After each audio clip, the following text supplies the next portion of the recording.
আমার দয়াল মাওলা গো তুমি দয়া করো গো। আমার দয়াল মাওলা গো তুমি দয়া করো গো। তুমি না করিলে দয়া, তুমি না করিলে দয়া, কোথায় যাইব গো আমার দয়াল মাওলা গো তুমি দয়া করো গো। আমার দয়াল মাওলা গো তুমি দয়া করো গো। তুমি না করিলে দয়া, তুমি না করিলে দয়া, কে করিবে গো আমার দয়াল মাওলা গো তুমি দয়া করো গো। কিয়ামতের কোটে প্রভু সায়াতে রাখিও, জাহান্নামের আযাব হইতে বাঁচাইয়া নিও। কিয়ামতের কোটে প্রভু সায়াতে রাখিও, জাহান্নামের আযাব হইতে বাঁচাইয়া নিও। যেমন করে হোক প্রভু, যেমন করে হোক প্রভু, নাজাত দিও গো আমার দয়াল মাওলা গো তুমি দয়া করো গো। আমার দয়াল মাওলা গো তুমি দয়া করো গো। তুমি না করিলে দয়া, কোথায় যাইব গো আমার দয়াল মাওলা গো তুমি দয়া করো গো। আমি গুনাহগার বান্দা তোমার তুলেছি দুহাত, কবুল করে নাও গো প্রভু আমার মোনাজাত। আমি গুনাহগার বান্দা তোমার তুলেছি দুহাত, কবুল করে নাও গো প্রভু আমার মোনাজাত। তুমি না করিলে ক্ষমা, তুমি না করিলে ক্ষমা, কে করিবে গো আমার দয়াল মাওলা গো তুমি দয়া করো গো। আমি গুনাহগার বান্দা তোমার তুলেছি দুহাত, কবুল করে নাও গো প্রভু আমার মোনাজাত। তুমি না করিলে ক্ষমা, তুমি না করিলে ক্ষমা, হব জাহান্নামী গো আমার দয়াল মাওলা গো তুমি দয়া করো গো। তুমি না করিলে দয়া, তুমি না করিলে দয়া,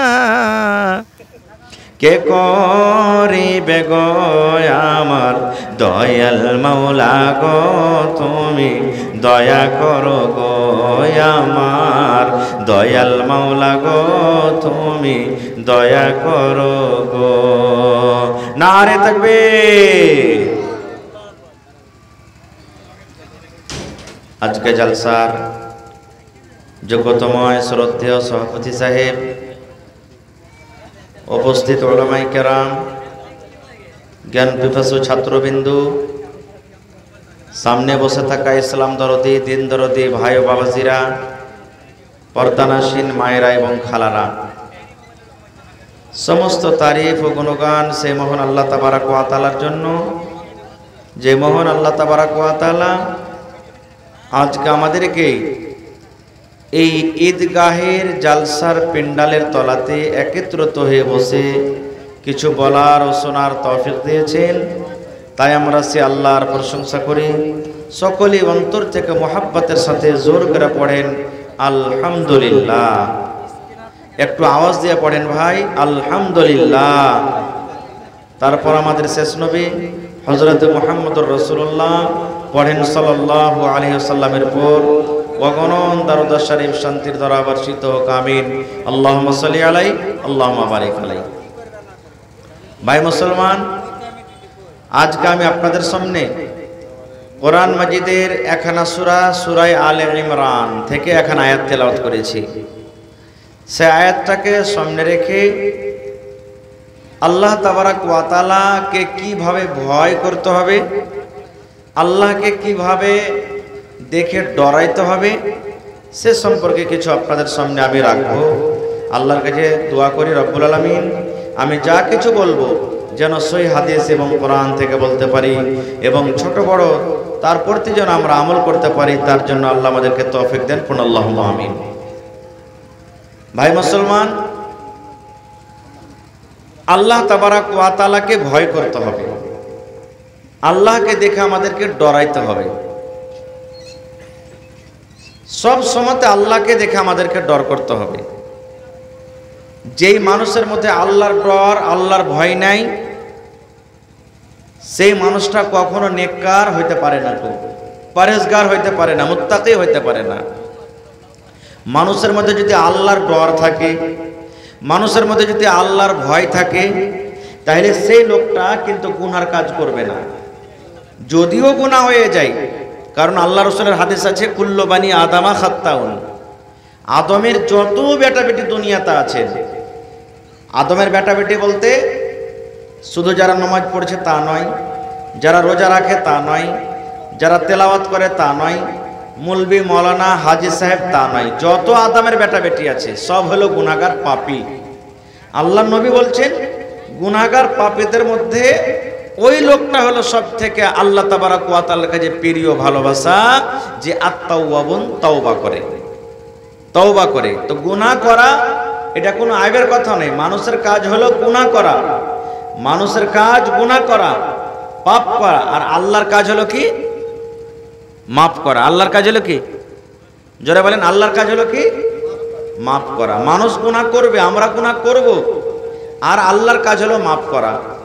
যখন কোনো মানুষ গুনাহ করে, পাপ করে, আর গুনাহ করার পর যখন আল্লাহকে বলে হে আল্লাহ আমি গুনাহ করেছি, পাপ করেছি, আল্লাহ জি, আল্লাহ দুনিয়ার কেউ জানতে না পারতে গেল আল্লাহ তুমি বলে, আল্লাহ তুমি জানো, আল্লাহ তুমি মাফ করে দাও। আল্লাহ আল্লাহ রাসূল বলেছেন আল্লাহ তাবারাক ওয়া তাআলা ওই লোকটার উপরে খুবই খুশি হন, খুবই খুশি হন যখন গুনাহ করার পর মানুষ আল্লাহর কাছে কাইন্দা মাপ চায়, খুবই খুশি হন। ভাইরে, তো আল্লাহ তাবারাক ওয়া তাআলাকে দেখে ডর করতে হবে, মানুষের সামনে ডর করতে হবে না। 10টা মানুষ থাকবে তখন আল্লাহকে দেখে ডর করব তা নয়। এই যে দেখবেন রমজান মাসে যখন রোজা যাবে, রোজার মাসে যখন রোজা যাবে, কত মানুষ এই নিয়াতে রোজা রাখবে না, বাড়িতে কি খাইতে নাই, রোজা করে কি করবে? আল্লাহ তাআলা এত দানা পানি দিয়েছে কখন খাবো? হ্যাঁ, আল্লাহকে দেখে ডরায় না, তো মানুষকে দেখে ডর গিয়ে কি করব? এই নিয়াতে কত ভাই রোজা রাখে না। ভাইরে, মানুষকে দেখে ডরান বা নাই ডরান, মানুষের ডর আপনার ভিতরে আসুক বা নাই আসুক, কিন্তু আল্লাহ তাবারাক ওয়া তাআলাকে দেখে ডরাইতে হবে। আল্লাহ তাবারাক ওয়া তাআলাকে যদি মানুষ যদি না ডরায়, তাহলে দুনিয়া আখিরাত তার জন্য অন্ধকার, দুনিয়া আখিরাত তার জন্য কিন্তু অন্ধকার, ব্যর্থ, বেকার হয়ে যাবে। এই জন্য সব সময়তে আল্লাহ তাবারাক ওয়া তাআলাকে ডরাইতে হবে। এবার আপনাদেরকে একটা প্রশ্ন করি, আল্লাহ কয় আছেন ভাই? জোরে বলেন, আল্লাহ হলেন কয়? একটু মুখ খুলে বলেন, আল্লাহ হলেন কয়? এক। আল্লাহ তাবারাক ওয়া তাআলাকে এক বলে বিশ্বাস করতে হবে, আল্লাহকে দেখে ভয় করতে হবে। কেমন ভয় করতে হবে? কেমন করে আল্লাহকে দেখে ডরাইতে হবে? একটা হাদিস আছে, ওই হাদিসটার নাম হলো হাদিসে জিবরিল। একদিন আল্লাহর নবী মসজিদে বসে আছেন, আপনারা যেমন আজকে মসজিদে জালসাতে বসে আছেন, জালসা শুনছেন, আল্লাহ রাসূল বসে আছেন, সাহাবায়ে কেরাম বসে আছেন। এবার আল্লাহর একটা ফেরেশতা, জিবরিল ফেরেশতা, মানুষের রূপে কিন্তু ওই মসজিদে নবী সাহেবের কাছে চলে এসেছেন। ফের সাহাবায়ে কেরাম কিন্তু জানেন না যে এটা হলো আল্লাহর ফেরেশতা। এবার নবীর কাছে এলেন, নবীকে সালাম দিলেন, বসলেন নবীর পাঞ্জরে। বসা পর কয়েকটা সওয়াল করলেন। কি সওয়াল? ইয়া মুহাম্মদ আখবিরনি আনিল ইসলাম। সাহাবায়ে কেরাম বলছেন, আহারে এই লোকটাকে জীবনে কোনোদিন দেখিনি, জীবনে কোনোদিন চিনি না, একে জানিনি, দেখিনি। এই লোকটার বাড়ি কোথায়?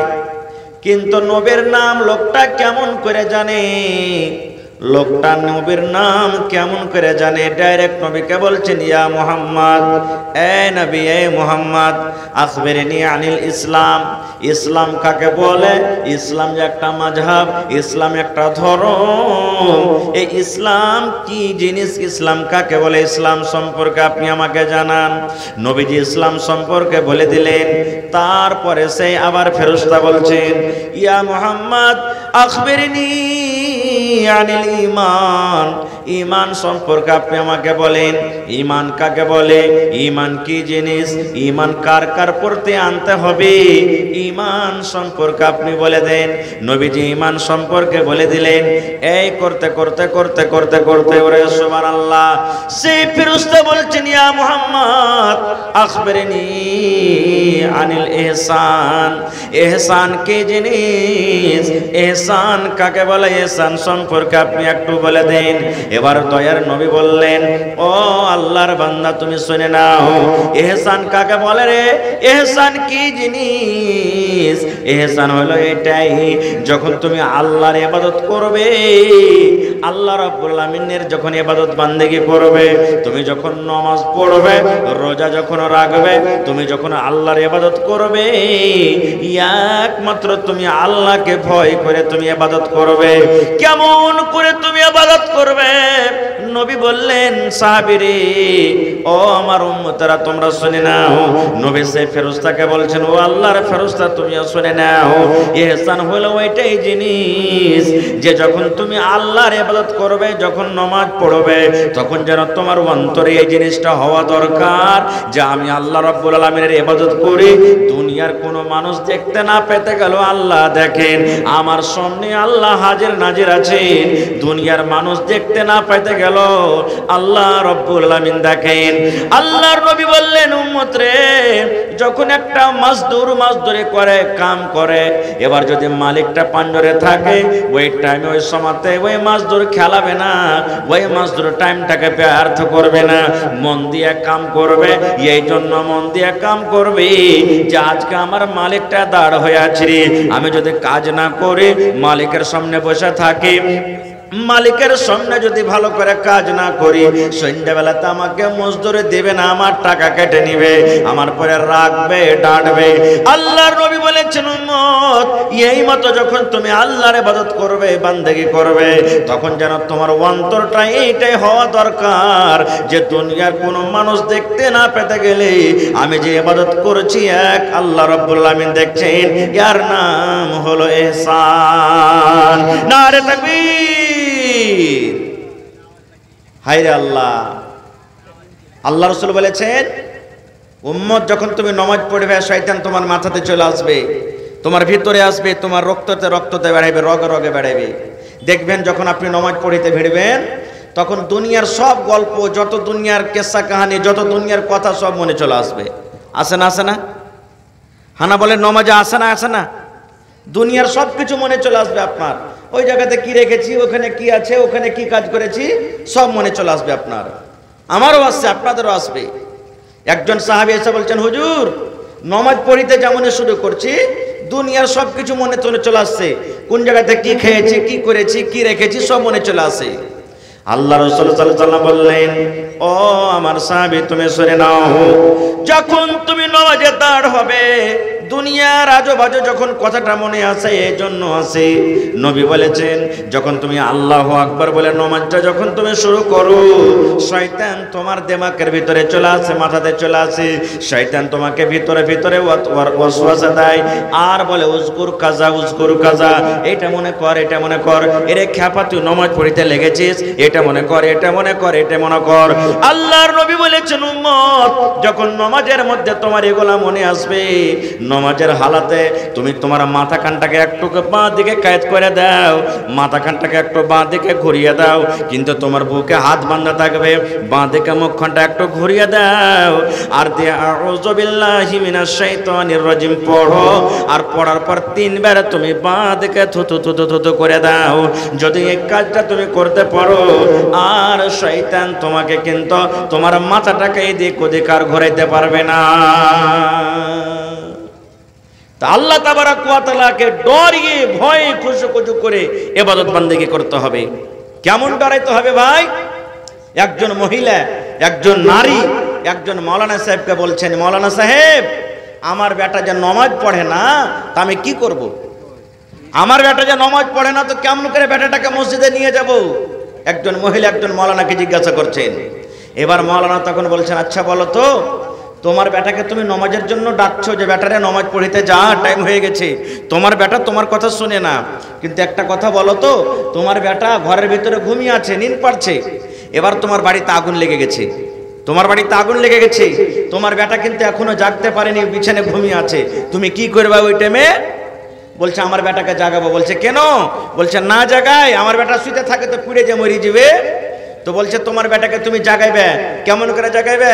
বলছে ওকে উঠতে বলবো, যদি না বলে, না উঠে তোকে চোখে পানি দেবো, যদি না উঠে তাও বলছে ওকে মারবো আর হুড়িয়া হুড়িয়া ওকে উঠাবো, যে আগুন লেগে গেছে, তাড়াতাড়ি পালা। এবার মাওলানা সাহেব তখন বলছেন, এ আল্লাহর বান্দে তুমি শুনে নাও, এ আল্লাহর বান্দে তুমি শুনে নাও, দুনিয়ার আগুন থেকে বাঁচার জন্য যেন তোমার ছেলেটা পুড়ে যায় না হয়ে যায়, জ্বলসে না যায়, না পুড়ে যায়, কষ্ট না হয়, দুনিয়ার আগুন থেকে বাঁচার জন্য এত চেষ্টা করে তোমার বেটাকে যদি তুমি জাগাইতে পারো, উঠাইতে পারো, তাহলে আল্লাহর বান্দে বলো তো, ওই জাহান্নাম, যে জাহান্নামে দুনিয়ার আগুন থেকে ৭৭ গুণ আগুন বেশি আছে, ওই আগুন থেকে তুমি কেমন করে তোমার বেটাকে বাঁচাবে তুমি চিন্তা করে নাও। দুনিয়ার 1 ভাগ আগুন থেকে তোমার বেটাকে যদি বাঁচাতে পারো, তাহলে ওই জাহান্নামের আগুন থেকে কেন তুমি বাঁচাতে পারবে না? এর নাম হলো কি? ডর, ভয়। আর ডর কাকে বলে? সুবহানাল্লাহ। হযরত ওমর রাদিয়াল্লাহু তাআলা আনহু যখন খলিফা হলেন, আল্লাহ নবী মারা গেলেন, তারপরে খলিফা রাজা হলেন মুসলমানদেরকে হযরত আবু বকর রাদিয়াল্লাহু তাআলা আনহু, উনিও দুনিয়া থেকে চলে গেলেন। এবার 2 নম্বরে খলিফা হলেন মুসলমানদেরকে হযরত ওমর রাদিয়াল্লাহু তাআলা আনহু। ওমর রাদিয়াল্লাহু তাআলা আনহু যখন খলিফা